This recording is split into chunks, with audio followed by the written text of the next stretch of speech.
मनुष्य के बारे में कहा जाता है कि अगर वह गिरना चाहे तो असुरों से नीचे गिर सकता है और उठना चाहे तो देवताओं से ऊपर उठ सकता है।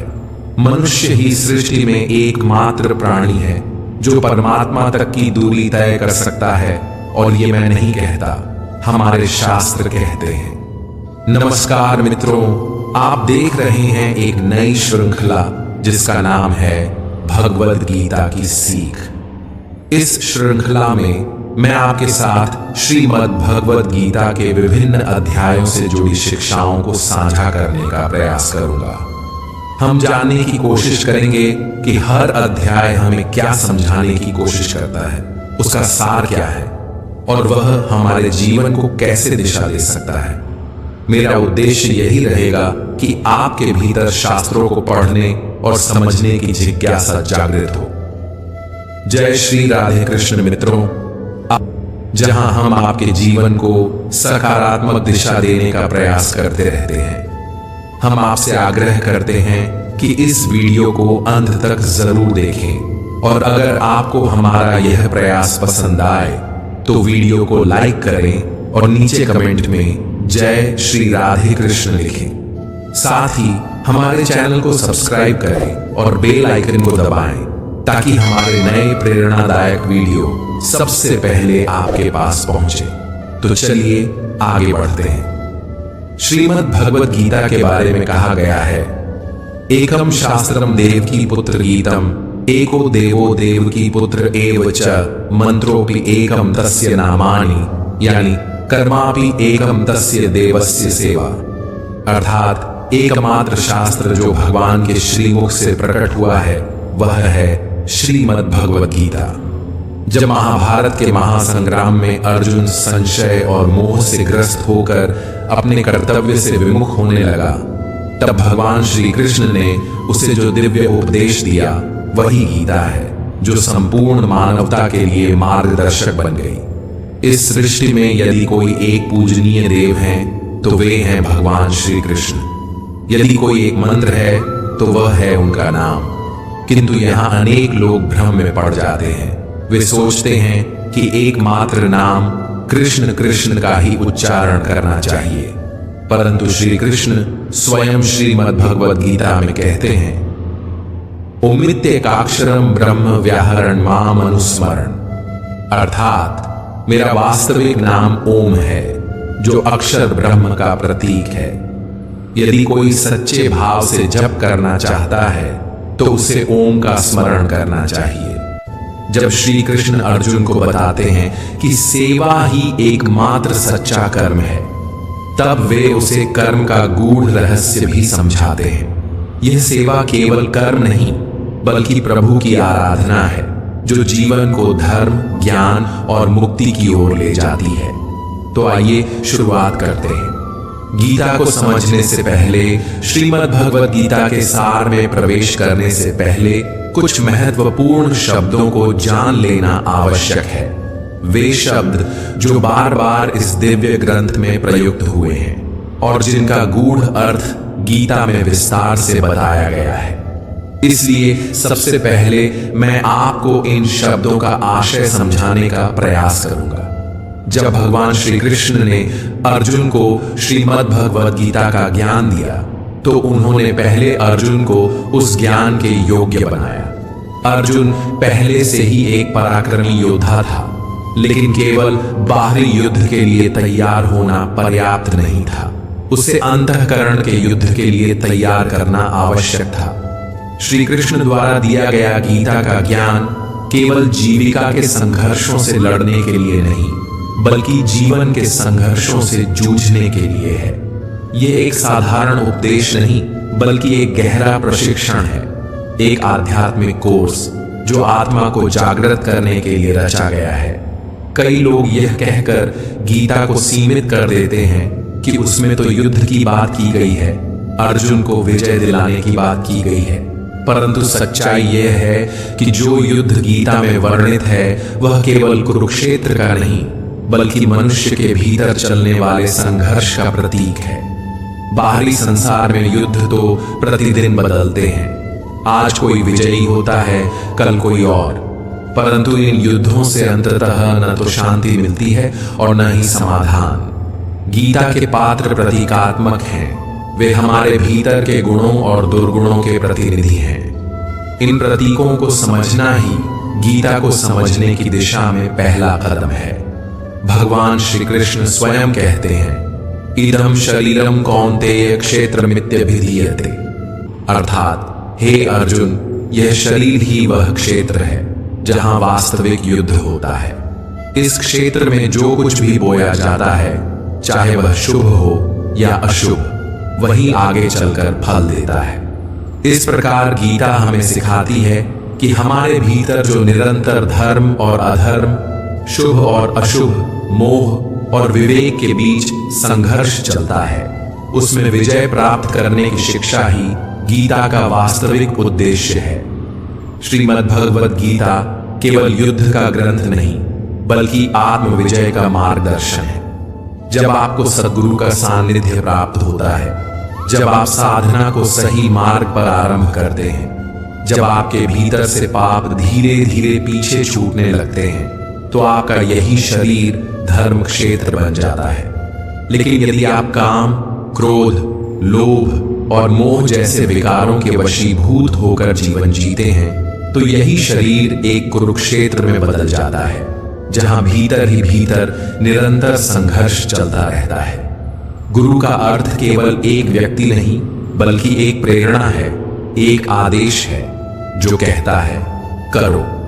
यह एक प्रेरणास्पद पुकार है, क्योंकि हमारा चंचल मन और शरीर हर समय किसी न किसी क्रिया में लगा रहता है। जब हम कुछ भी नहीं कर रहे होते, तब भी हमारा मन सपने देखता रहता है, विचार करता है, कहीं न कहीं संलग्न रहता है। यदि हम प्रकृति और विषय वासनाओं की ओर आकर्षित होते हैं, तो हमारा शरीर कुरुक्षेत्र बन जाता है, जहां मोह, द्वेष और अज्ञान की सेनाएं आपस में टकराती हैं। परंतु जब हम परमात्मा की ओर मुड़ते हैं, उनके मार्ग पर चलने लगते हैं, तब यही शरीर धर्म क्षेत्र बन जाता है, जहां शांति, विवेक और आत्मज्ञान की विजय होती है। यही वास्तविक संघर्ष है धर्म क्षेत्र और कुरुक्षेत्र के बीच, और यह संघर्ष हमारे भीतर ही घटित होता है। अब जब बात धर्म क्षेत्र और कुरुक्षेत्र की हो रही है, तो यह समझना आवश्यक है कि हमारे अंतःकरण में दो प्रमुख प्रवृत्तियां सदैव सक्रिय रहती हैं, देवी संपदा और आसुरी संपदा। देवी संपदा का प्रतिनिधित्व करते हैं पुण्य रूपी पांडु और कर्तव्य रूपी कुंती। जब तक पुण्य का प्रकाश जागृत नहीं होता, तब तक हम अपने कार्यों को केवल सामाजिक या व्यावहारिक कर्तव्य समझकर करते हैं। लेकिन जैसे ही पुण्य जागता है, जैसे ही आत्मा में प्रकाश होता है, तभी देवी संपदा सजीव हो जाती है, और तभी हम सच्चे अर्थों में अपने कर्तव्यों को पहचान पाते हैं। क्योंकि बिना पुण्य के कर्तव्य केवल एक बोझ बन जाता है, लेकिन जब पुण्य जागृत होता है, तब कर्तव्य सेवा बन जाता है, योग बन जाता है, ईश्वर का माध्यम बन जाता है। कुंती ने पुण्य के जागृत होने से पहले, यानी पांडु के प्रकट होने से पहले, जो कुछ प्राप्त किया वह था कर्ण। कर्ण कोई साधारण पात्र नहीं है, वह हमारे भीतर जमी बंधनकारी रूढ़ियों का प्रतीक है। वे रूढ़ियां जो हमें बचपन से संस्कारों, मान्यताओं और सामाजिक मर्यादाओं के रूप में सिखा दी जाती है। कर्ण हमारे मन की वह परत है जो सच्चाई से पहले बनती है, जो जन्म से पहले नहीं, पर समझ के पहले से हमारे भीतर सक्रिय हो जाती है। यही कर्ण जब हमारे जीवन पर हावी रहता है, तब हम समाज और परंपराओं के अनुसार निर्णय लेते हैं, आत्मा की पुकार को दबाकर। परंतु जिस दिन पुण्य जागृत होता है, उसी दिन देवी संपदा भी प्रकट हो जाती है। और जब यह संपदा जागृत होती है, तो हमारे अंतःकरण में धर्म रूपी युधिष्ठिर का जन्म होता है, अनुराग रूपी अर्जुन उत्पन्न होता है। वह अर्जुन जो भगवान की ओर आकर्षित होता है, जिसने यह निर्णय ले लिया है कि उसे ईश्वर को पाना है, उस दिव्य ज्ञान को समझना है। और जब इस अनुराग का अंकुर आपके भीतर फूट पड़ता है, तभी आप भगवत गीता को समझने योग्य बनते हैं। फिर आपके भीतर भाव रूपी भीम जागृत होता है, वह प्रबल भावना जो धर्म के लिए हर चुनौती से टकराने को तैयार रहती है। नियम रूपी नकुल आपके जीवन में व्यवस्था लाता है, अनुशासन की भावना लाता है। सत्संग रूपी सहदेव आपको सत्संग की ओर, ज्ञान की ओर, साधुजनों की ओर ले जाता है। और साथ ही सात्विकता रूपी सात्विकी भी आपके स्वभाव में समा जाती है, जो आपके जीवन को निर्मल बनाती है। यही सात्विक प्रवृत्तियां जब एक साथ जागृत होती हैं, तो आपका मन कर्तव्य के द्वारा भाव पर विजय की ओर अग्रसर होता है। और यही कुंती भोज कहलाता है, जहां कर्म और भावना का संतुलन होता है। इन सातों प्रवृत्तियों को 7 अक्षौहिणी सेनाओं के रूप में दर्शाया गया है। अक्ष का अर्थ है दृष्टि, वह दृष्टिकोण जो सत्य की ओर देखता है। ये 7 सीढ़ियां हैं, 7 भूमिकाएं हैं जो हमें परमात्मा तक की यात्रा पर ले जाती हैं। ये गणनाएं केवल प्रतीक नहीं, बल्कि आत्मिक विकास के 7 चरण हैं। और ये प्रवृत्तियां, ये दिव्य शक्तियां अनंत हैं, सीमाहीन हैं। अब यदि हम आसुरी संपदा की बात करें, यानी कि उस कुरुक्षेत्र की जो हमारे भीतर ही उभरता है, तो उसमें शामिल होती हैं हमारी 10 इंद्रियां और एक चंचल मन। ये मिलकर कुल 11 सेनाएं बनाती हैं, जो आसुरी प्रवृत्तियों का प्रतिनिधित्व करती हैं। इस कुरुक्षेत्र का राजा है धृतराष्ट्र, वह व्यक्ति जो सत्य को जानता है, जिसने धर्म के उपदेश सुने हैं, लेकिन फिर भी आंखें मूंद कर जीता है, वह धृतराष्ट्र है। वह अज्ञानता का प्रतीक है, उसे अपने मोह से अधिक कुछ नहीं दिखता। उसकी जीवन संगिनी है गांधारी, जो हमारी इंद्रियों पर आधारित प्रवृत्ति का प्रतिनिधित्व करती है, जो जानबूझकर अपनी आंखों पर पट्टी बांध लेती है, जिससे सत्य दिखाई ही न दे। इन दोनों के संतान रूप में मोह का प्रतिनिधित्व करता है दुर्योधन। वही मोह जो सभी समस्याओं का मूल है, वही जो हमें संसार से बांध कर रखता है। इसके बाद आता है दुर्बुद्धि रूपी दुशासन, जिसकी बुद्धि भ्रष्ट हो चुकी है और जो सही गलत का भेद करना भूल गया है। फिर आते हैं भीष्म, जो भ्रम का प्रतीक है। भ्रम के कारण ही मनुष्य जीवन भर किसी एक सत्य को पकड़ नहीं पाता। इन पात्रों और प्रवृत्तियों का विस्तार गीता में प्रतीकात्मक भाषा में किया गया है, ताकि हम अपने भीतर चल रहे धर्म और अधर्म के युद्ध को पहचान सकें और जीत का मार्ग चुन सकें। इनके बारे में आगे विस्तार से बात करेंगे। इन सभी पात्रों और प्रवृत्तियों के बीच एक और पुण्यात्मा विद्यमान है, विदुर। वह स्वयं अज्ञान के वातावरण में रहता है, परंतु उसकी दृष्टि सदैव पांडवों के कर्मों पर टिकी रहती है। उसका मन, उसकी चेतना हमेशा धर्म की ओर आकृष्ट रहती है। वह उनके साथ जुड़ना चाहता है, उनके मार्ग पर चलना चाहता है। विदुर वह पात्र है जो अधर्म के बीच रहकर भी धर्म की तलाश करता है, अज्ञान में रहते हुए भी प्रकाश की ओर बढ़ने का प्रयास करता है।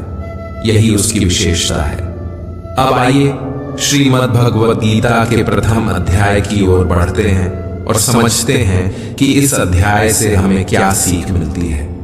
मैं यहाँ सरल और सहज शब्दों में कुछ महत्वपूर्ण बातें आपके सामने रखने का प्रयास करूंगा।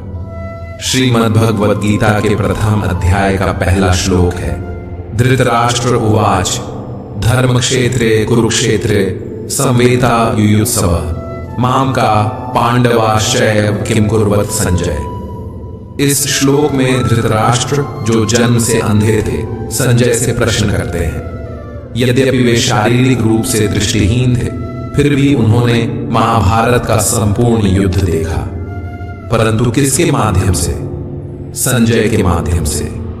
धृतराष्ट्र यहाँ अज्ञानता का प्रतीक है और संजय प्रतीक हैं संयम और विवेक के। धृतराष्ट्र पूछते हैं, हे संजय, धर्म क्षेत्र कुरुक्षेत्र में जो युद्ध की इच्छा से मेरे और पांडु के पुत्र एकत्र हुए हैं, उन्होंने आखिर किया क्या? यह प्रश्न केवल युद्ध के आरंभ को जानने का नहीं, बल्कि अज्ञान द्वारा विवेक से पूछे गए एक गूढ़ प्रश्न का प्रतीक है। यह समझना आवश्यक है कि अज्ञानता धृतराष्ट्र स्वयं देख नहीं सकती, समझ नहीं सकती। उसे विवेक और संयम, संजय के माध्यम से ही सत्य का ज्ञान हो सकता है। यह वह स्थिति है जब मनुष्य अंधकार में होता है, लेकिन उसका भीतर कहीं ना कहीं यह जानना चाहता है कि सत्य क्या है, धर्म क्या है और उसका मार्ग कौन सा है। लेकिन जब तक मोह रूपी दुर्योधन यानी अज्ञानता का पुत्र जीवित रहेगा, धृतराष्ट्र की दृष्टि सदैव कौरवों की ओर ही रहेगी।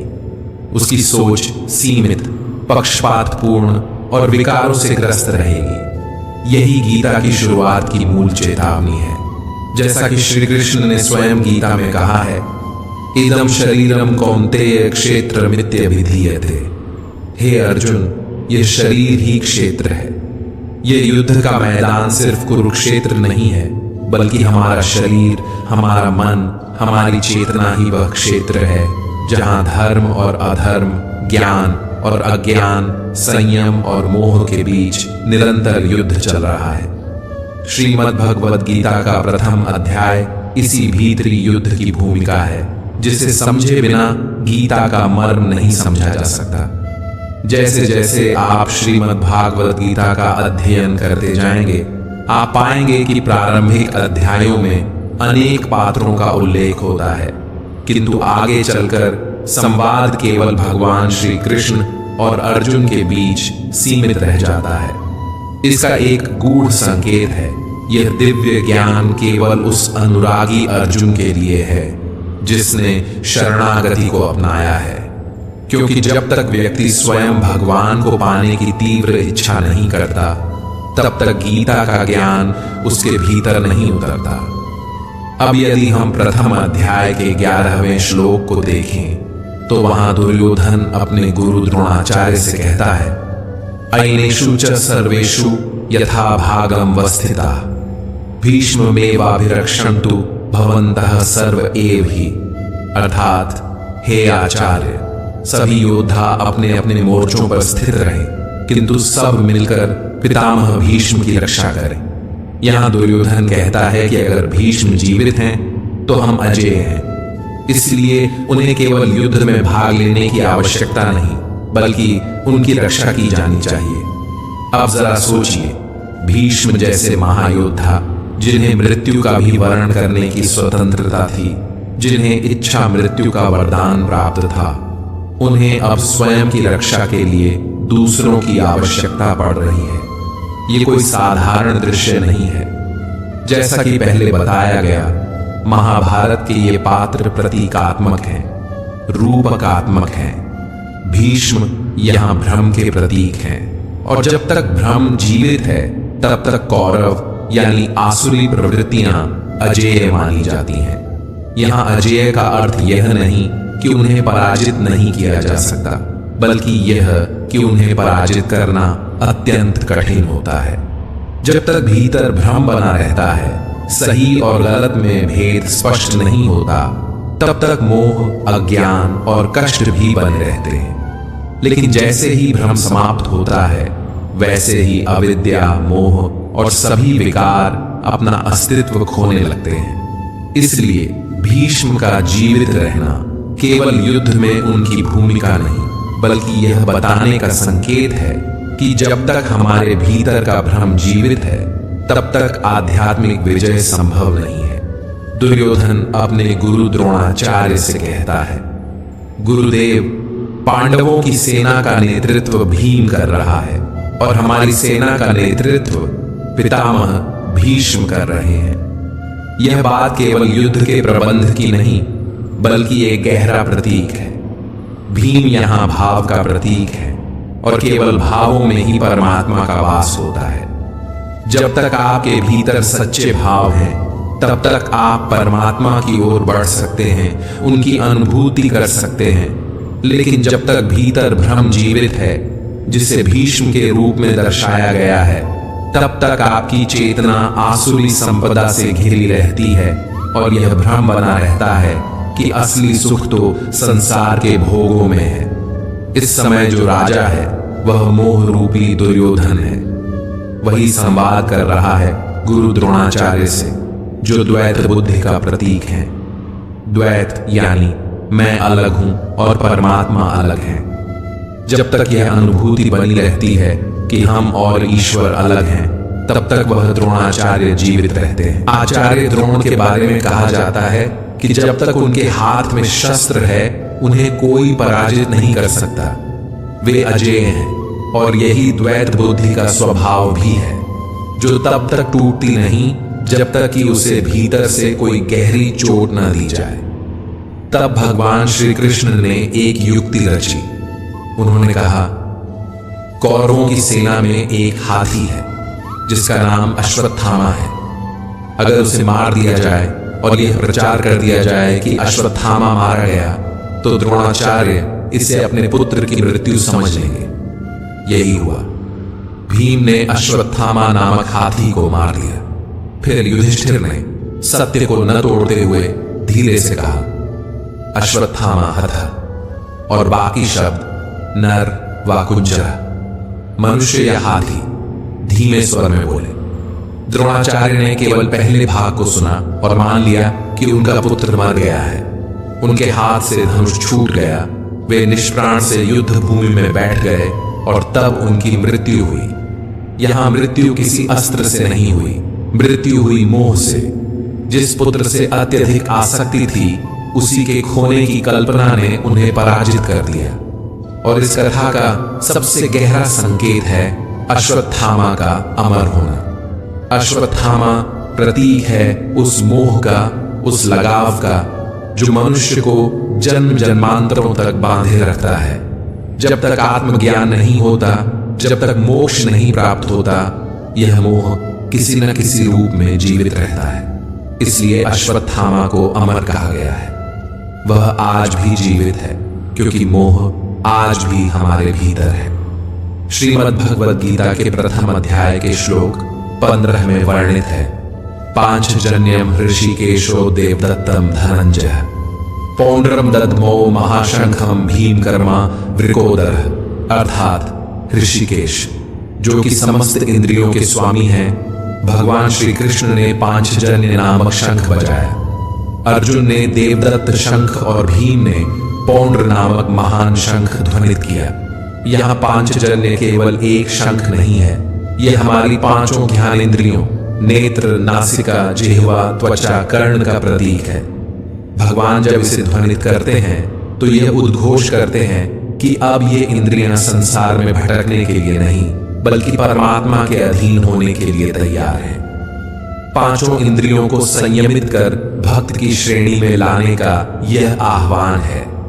भगवान श्री कृष्ण केवल एक सारथी नहीं, सद्गुरु हैं, योगेश्वर हैं। जब अर्जुन युद्ध भूमि में भ्रमित हो गया, मोह से भर गया, तब उसने श्री कृष्ण से कहा, शिष्यस्ते हम शादिमा त्वां प्रपन्नम, अर्थात हे प्रभु, मैं अब आपका शिष्य हूं, आपकी शरण में हूं। मुझे ज्ञान दीजिए, मेरा मार्गदर्शन कीजिए, मुझे पार लगाइए।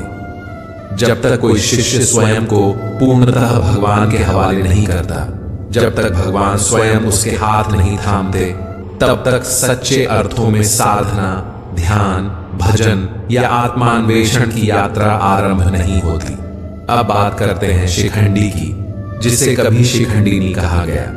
यह नाम मात्र एक योद्धा का नहीं, बल्कि एक गहरा प्रतीक है। यथार्थ गीता में स्वामी जी कहते हैं कि शिखंडी का अर्थ है शिखा सूत्र का त्याग, अर्थात जब व्यक्ति अपने बाह्य आडंबर, जातिगत अभिमान, कर्मकांड की दिखावे वाली प्रवृत्तियों को त्याग देता है, जब वह केवल सत्य की खोज में लग जाता है, तब वह शिखंडी बनता है। और भीष्म, जो भ्रम का प्रतीक है, वह उसी शिखंडी के माध्यम से पराजित होते हैं। शिखंडी हमें याद दिलाता है कि मोक्ष की ओर बढ़ने के लिए बाह्य धार्मिकता का त्याग, और आंतरिक ईमानदारी जरूरी है। जब तक शिखा सूत्र, जात पात, आडंबर नहीं टूटते, तब तक भीष्म रूपी भ्रम अजेय बना रहता है। शिखा उस लक्ष्य का प्रतीक है जिसे मनुष्य को अपने जीवन में प्राप्त करना होता है। वह परम लक्ष्य, वह परमात्मा की प्राप्ति। और सूत्र हमारे भीतर जड़े हुए संस्कारों का प्रतीक है। वे संस्कार जो जन्मों से हमारे साथ चले आ रहे हैं, जो हमें बार बार मोह, भय, क्रोध, लोभ, अहंकार जैसे बंधनों की ओर खींचते हैं। जब तक मनुष्य अपने लक्ष्य को पूरी तरह प्राप्त नहीं कर लेता, जब तक वह ईश्वर से एकाकार नहीं हो जाता, तब तक ये संस्कार उसे जकड़े रहते हैं, उसे बांधे रखते हैं। इसलिए जब कोई साधक साधना के पथ पर होता है, तब वह अभी एक पथिक होता है, एक साधनरत यायावर। लेकिन जिस क्षण वह अपने जीवन के अंतिम लक्ष्य को प्राप्त कर लेता है, आत्मबोध को पा लेता है, उसी क्षण ये संस्कार, ये पीछे बंधी डोर स्वयं टूट जाती है। तब जाकर सच्चा त्याग, सच्चा संन्यास संभव हो पाता है और उसी क्षण भीष्म रूपी भ्रम का अंत हो जाता है। यही प्रतीक है शिखंडी द्वारा भीष्म के वध का। अब आते हैं श्रीमद् भगवद गीता के प्रथम अध्याय की ओर। इस अध्याय के आरंभिक भाग में पात्रों का परिचय होता है। कौन कौन योद्धा है, कौन महारथी कहां खड़ा है, किसके हाथ में कौन सा शंख है, कौन सेना का नेतृत्व कर रहा है। लेकिन जैसे ही यह अध्याय आगे बढ़ता है, मंच पर केंद्र में आता है अर्जुन। वह अर्जुन जो युद्ध भूमि के बीच अपने रथ को खड़ा करवाना चाहता है। वह श्री कृष्ण से निवेदन करता है, हे माधव, मेरा रथ दोनों सेनाओं के बीच ले चलो, ताकि मैं देख सकूं कि कौन कौन लोग युद्ध के लिए एकत्रित हुए हैं। भगवान श्री कृष्ण रथ को आगे बढ़ाते हैं और अर्जुन को उनके सामने खड़े कुटुंबियों, मित्रों, गुरुजनों को दिखाते हैं। जब अर्जुन अपने सगे संबंधियों को सामने देखता है, कोई मामा है, कोई दादा, कोई भाई है, कोई ससुर है, तब उसके भीतर गहरी हलचल शुरू हो जाती है। अर्जुन का हृदय कांपने लगता है, उसका शरीर शिथिल हो जाता है, उसके हाथ से गांडीव धनुष गिर जाता है, उसकी त्वचा जलने लगती है, मन असमंजस में डूब जाता है और वह युद्ध से पीछे हटने लगता है। उसे लगता है कि यह युद्ध केवल रक्त और मांस का संघर्ष नहीं, यह अपनों के विरुद्ध खड़े होने की पीड़ा है। यहीं से गीता का असली संवाद आरंभ होता है, जब संघर्ष बाहरी नहीं बल्कि आंतरिक हो जाता है। जब एक योद्धा का द्वंद्व केवल युद्ध भूमि का नहीं, आत्मा का हो जाता है। और इसी द्वंद्व को मिटाने के लिए श्री कृष्ण ज्ञान का दीपक जलाते हैं। अर्जुन के लिए यह युद्ध असमंजस और पीड़ा से भरा हुआ है। उसे समझ नहीं आता कि यह कैसा युद्ध है जिसमें दोनों पक्षों में अपने ही लोग खड़े हैं, गुरुजन, संबंधी, कुटुंबी। वह युद्ध भूमि में खड़ा तो है, परंतु उसके भीतर गहरी हलचल मची हुई है। वह श्री कृष्ण से कहता है, हे माधव, मेरे शरीर में कंपन हो रहा है, मेरा गांडीव हाथ से गिर रहा है और मेरी त्वचा जल रही है। यह युद्ध तो मुझे विनाश की ओर ले जाता प्रतीत हो रहा है, न कि कल्याण की ओर। अर्जुन इस क्षण तक श्री कृष्ण को केवल एक मित्र मानता है, एक सखा, एक सारथी। वह अब भी यह नहीं जानता कि सामने जो खड़ा है वह स्वयं परमेश्वर का अवतार है, वही योगेश्वर है जो उसे शीघ्र ही गीता का दिव्य ज्ञान देने वाले हैं। यह वही श्री कृष्ण है जिनका विराट स्वरूप उसे 11वें अध्याय में देखने को मिलेगा। लेकिन अभी तक उसकी दृष्टि मोह के पर्दे से ढकी हुई है। अर्जुन के भीतर जो द्वंद्व है वह केवल व्यक्तिगत नहीं है, वह सामाजिक भी है। प्रथम अध्याय के 41वें श्लोक में वह कहता है, अधर्माभिभवात् कृष्ण प्रदुष्यन्ति कुलस्त्रिय स्त्रीषु दुष्टासु वार्ष्णेय जायते वर्णसंकर। हे कृष्ण, जब अधर्म बढ़ता है तो कुल की स्त्रियां दूषित हो जाती हैं, और स्त्रियों के दूषित होने से वर्ण संकर संतानों की उत्पत्ति होती है। यह अर्जुन की उस पुरातन सामाजिक मान्यता का प्रतिबिंब है जिसमें कुल की मर्यादा स्त्रियों की शुद्धता पर आधारित मानी जाती थी। अर्जुन इस मान्यता के आधार पर युद्ध को टालने के तर्क गढ़ रहा है, परंतु यही वह क्षण है जब श्री कृष्ण का मौन टूटता है। आगे चलकर वह स्पष्ट करते हैं कि सच्चा धर्म बाह्य कुलों की शुद्धता नहीं बल्कि अंतःकरण की शुद्धता है। वे यह समझाते हैं कि यदि किसी के मन में भ्रम है, मोह है, द्वेष है, तो उसका हर निर्णय अपवित्र होगा, चाहे वह कुल की रक्षा के नाम पर हो या किसी आदर्श के नाम पर। भगवान श्री कृष्ण आगे यह भी स्पष्ट करते हैं कि जब कोई भक्त, चाहे वह वर्ण, लिंग, कुल या जाति से जो भी हो, पूर्ण श्रद्धा और समर्पण से आराधना करता है तो वह मेरी दृष्टि में पूर्ण रूप से शुद्ध और मोक्ष का अधिकारी होता है।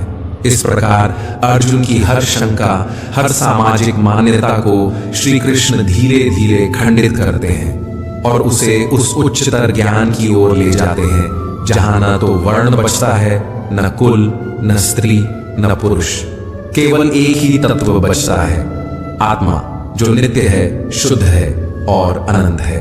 अर्जुन कहता है, हे माधव, यदि यह युद्ध पाप का कारण है तो मैं त्रिलोक का साम्राज्य भी नहीं चाहता। उसके मन में इस समय तीव्र द्वंद्व है। वह धर्म, अधर्म, रिश्ते, दया, करुणा, इन सब के बीच उलझ गया है। उसे यह युद्ध केवल रक्तपात और अपने ही संबंधियों की हत्या जैसा प्रतीत होता है और इसी भ्रम में वह युद्ध से पीछे हट जाता है। अध्याय के अंत तक अर्जुन, जो अभी तक रणभूमि में सीना तान कर खड़ा था, अब धीरे धीरे पीछे हटता है और अंततः वह अपने रथ के पिछले हिस्से में बैठ जाता है। उसका गांडीव हाथ से गिर चुका है, शरीर शिथिल हो गया है और आंखों से आंसू बहने लगे हैं। ये उसकी आंतरिक पराजय है, संशय और मोह का प्रत्यक्ष रूप। जब अर्जुन दोनों सेनाओं का निरीक्षण करता है तो उसे सामने कोई शत्रु नहीं दिखाई देता।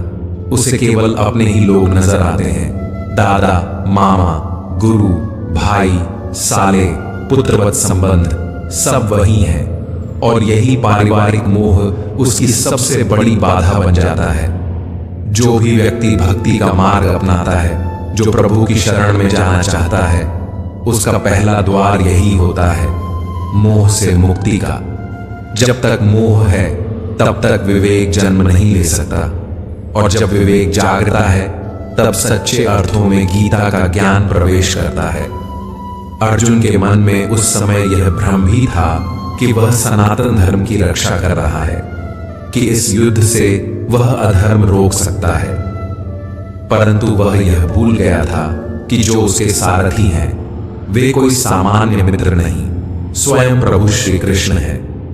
यह समझ अर्जुन को अभी नहीं थी, लेकिन जैसे ही वह समझेगा उसका दृष्टिकोण बदल जाएगा। इसीलिए श्रीमद् भागवत गीता का यह प्रथम अध्याय अर्जुन विषाद योग कहलाता है, अर्थात वह अध्याय जिसमें अर्जुन संशय, दुख और मोह से घिरा हुआ है।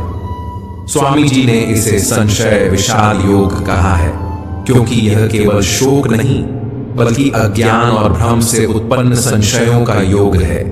ये वही चरण है जब साधक मार्ग पर तो होता है लेकिन पीछे खींच जाता है, परंतु यही वह मोड़ है जहां से भगवान श्री कृष्ण का उपदेश प्रारंभ होता है और फिर एक एक करके वे अर्जुन की हर शंका, हर प्रश्न का उत्तर देते हैं, उसे यथार्थ धर्म का बोध कराते हैं और वही यथार्थ ज्ञान हम सबके लिए भी श्रीमद् भागवत गीता में संचित है।